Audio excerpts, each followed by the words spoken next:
നിങ്ങളുടെ ഫേവറേറ്റ് സീരിയലുകൾ ടിവിയിൽ വരുന്നതിന് മുൻപേ സൺ നെക്സ്റ്റ് ആപ്പിൽ കാണാം. ഇനി എല്ലാവർക്കും മുൻപേ കാണൂ. ഇപ്പോൾ തന്നെ സൺ നെക്സ്റ്റ് ആപ്പ് ഡൗൺലോഡ് ചെയ്ത് സബ്സ്ക്രൈബ് ചെയ്യൂ. കെട്ടിയത് ഇനി ഞാൻ അതിന് തയ്യാറല്ല. അവനെ കെട്ടിയില്ലെങ്കിൽ നിന്റെ ഭാവി എന്താവും? അതെന്താ നീ ഓർക്കാത്തത്? ആളിപ്പോ എവിടെയാന്ന് അറിയാലോ. അല്ല, ഈ ഒരു തെറ്റും ചെയ്യാത്ത ഒരാളെ പോലീസ് പിടിക്കോ? അതെ, സ്വാധീനം ചെലുത്തി പോലീസിനെ കൊണ്ട് ചെയ്യിച്ചതാ മോളെ. ഞാൻ അങ്ങനെ വിശ്വസിക്കുന്നില്ല. ഇനിയിപ്പൊ ശരത്ത് നിരപരാധിയാണെന്ന് തന്നെ വെക്ക്. എന്നാലും എനിക്ക് ശരത്തിനെ വേണ്ട. ഈ ജീവിതത്തിൽ കല്യാണമേ കഴിക്കാൻ പറ്റിയില്ലെങ്കിലും എനിക്ക് വിഷമമൊന്നും ഇല്ല മുത്തശ്ശി. എന്നാലും ശരത്ത് ഇനി എന്റെ കഴുത്തിൽ താലി കെട്ടില്ല. അയ്യോ, അങ്ങനൊന്നും പറയില്ലേ മോളെ. ഇക്കാര്യത്തിലേ എനിക്ക് കൂടുതൽ സംസാരിക്കാൻ താല്പര്യമില്ല. എന്നോട് അല്പമെങ്കിലും സ്നേഹം ഉണ്ടെങ്കിൽ എന്റെ കൂടെയാ മുത്തശ്ശി നിൽക്കേണ്ടത്. അതല്ല, ഇനിയിപ്പൊ ശരത്തിന്റെ കൂടെ നിൽക്കാൻ താല്പര്യമെങ്കിൽ നിന്നോ. ഞാൻ പക്ഷെ കല്യാണത്തിന് നിന്ന് തരില്ല. അത് ഞാൻ തീരുമാനിച്ചു കഴിഞ്ഞു.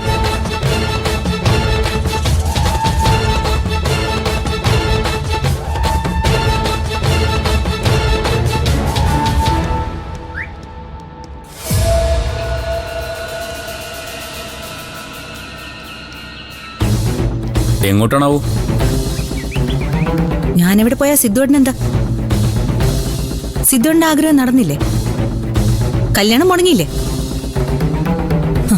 ഈ പാപമൊക്കെ ഒരു ദിവസം അനുഭവിക്കേണ്ടി വരും. നിത്യയുടെ കല്യാണം മുടങ്ങിയത് പാപമല്ല, പുണ്യമാണ്. ഇപ്പോഴത് മനസ്സിലാവാത്തത് നിന്നെ പോലെ ചുരുക്കം ചിലർക്ക് മാത്രമാ. ഇന്നല്ലെങ്കിൽ നാളെ ശരത്ത് പുറത്തു വരും. തന്നെ ഉപദ്രവിച്ചവരെ ശരത്ത് വെറുതെ വിടുമെന്ന് സിദ്ധുവിന് തോന്നുന്നുണ്ടോ? ആ ലിസ്റ്റിലെ ആദ്യ പേരുകാരൻ സിദ്ധുവേട്ടനാ. അവൻ എന്തിയൊന്നും നീ പറയുന്നേ? കൊല്ലോ? ചാവാനെ എനിക്ക് ഒരു പേടിയുമില്ല.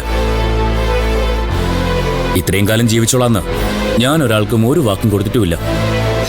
അങ്ങനെ പറയില്ലേ. സിദ്ധുവേട്ടൻ വരുന്നതും കാത്ത് ഒരാൾ കണ്ണിൽ എണ്ണ ഒഴിച്ച് കാത്തിരിക്കുന്നുണ്ടല്ലോ. അവളെ നിരാശപ്പെടുത്താൻ പാടുണ്ടോ? ഇനി സിദ്ധുവേട്ടൻ മാത്രം അവൾക്കുള്ള ഏക ആശ്രയം. അവളെ കൈവിടരുത്. എന്തു വേണമെന്ന് എനിക്കറിയാം. നിന്റെ ഉപദേശമൊന്നും എനിക്ക് ആവശ്യമില്ല. ദേവികയെ ശരത്ത് വെറുതെ വിടില്ല. ഇതിന്റെയൊക്കെ പേരില് ദേവികയാണെന്ന് ശരത്തിനറിയാം.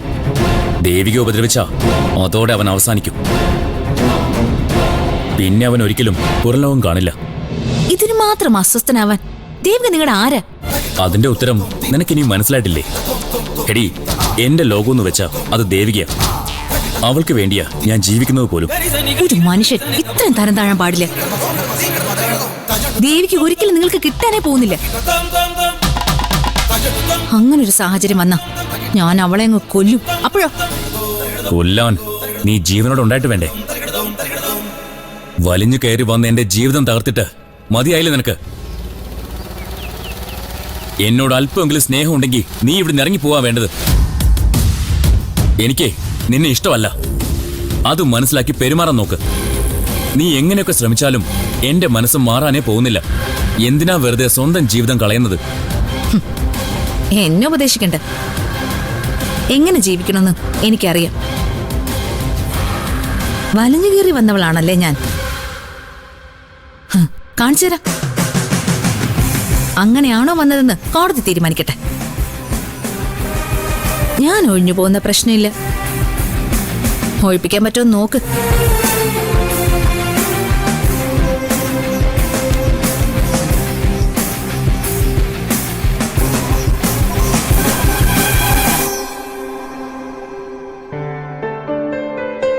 എന്താണാവോ ഇത്ര കാര്യമായിട്ട് നോക്കുന്നത്?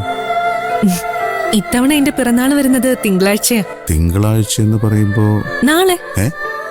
ആണോ? അപ്പോ advanced happy birthday. Thank you.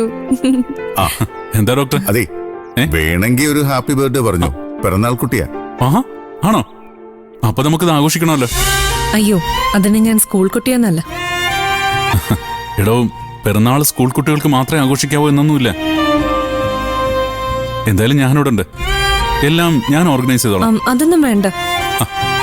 എതിരൊന്നും പറയരുത്. ഇനി ഇങ്ങനെ ഒരു ആഘോഷത്തിൽ പങ്കെടുക്കാൻ പറ്റുമെന്ന് എനിക്കറിയില്ല. എനിക്ക് വേണ്ടി ഒന്ന് സഹകരിക്കണം. ഡാഡി ഇതെങ്ങനെ എടുക്കുമെന്ന് അറിയില്ല. ഒരു കേക്ക് മേടിച്ച് കട്ട് ചെയ്യുന്നു. അതിനെന്താ? കുഴപ്പമുള്ളതായിട്ട് എനിക്ക് തോന്നുന്നില്ല അക്ഷര. അതെ, ദേ നിങ്ങളൊന്നും അറിയണ്ട, എല്ലാം എനിക്ക് വിട്ടേക്ക്. കേക്ക് കട്ടിംഗ് മാത്രം. Okay, agreed. പിന്നെ ഇവിടെ ഒരു ആഘോഷം നടക്കുമ്പോ ശ്രുതി മോള് കൂടി ഉണ്ടായിരുന്നെങ്കിൽ നന്നായിരുന്നു. അത് നടക്കില്ല വിശാലെ, സാറ് സമ്മതിക്കില്ല. വേറൊന്നുമല്ല, നാളെ ഇവിടെ ഇങ്ങനെ ഒരു ആഘോഷം നടന്നു എന്ന് ശ്രുതിമോൾ അറിയുമ്പോ അവൾക്ക് എന്ത് തോന്നും?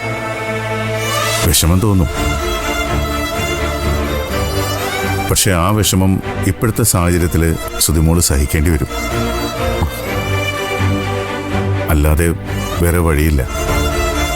ഓക്കെ, എന്നാ പിന്നെ അങ്ങനെ ആവട്ടെ. നമ്മൾ മാത്രമുള്ള ഒരു ആഘോഷം. ഓക്കെ.